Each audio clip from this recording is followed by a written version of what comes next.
The head of one of America's largest health insurers has been shot dead in midtown Manhattan in what New York police are describing as a brazen and targeted attack. Our North America correspondent Carrington Clark is following the story. Carrington, good morning. So tell us about this deadly shooting.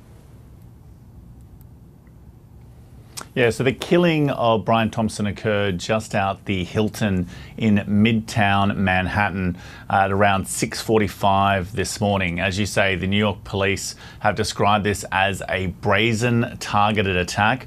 There have now been both stills and some video footage of the shooting of Mr. Thompson that led to his death. And it does appear, that, according to the police, that this is a targeted shooting, and they're partly saying that because it is a very busy time in New York at the moment ahead of Christmas, including the lighting of the Christmas decorations at Rockefeller Center, which is just around the corner.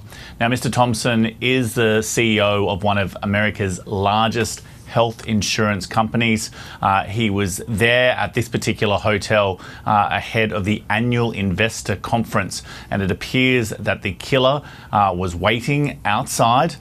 He was only there for a few minutes ahead of Mr. Thompson's arrival at 6:45. It was still dark at this point, and then the suspect has made his way on foot before taking an e-bike, one of those city bikes, which is a share bike system in New York City, and heading into Central Park. And at the moment, the police are combing through both surveillance video. This is a very populated part of one of the world's most populated cities, so there is a great deal of surveillance videos, surveillance video capacity. Obviously less, though, within Central Park itself. But this was a little of what we heard from the police earlier today. The motive for this murder currently is unknown, but based on the evidence we have so far, it does appear that the victim was specifically targeted. But at this point, we do not know why. This does not appear to be a random act of violence. One of the interesting aspects is that they are trying to get the GPS data from that e-bike and working with the company that operates those that bike system.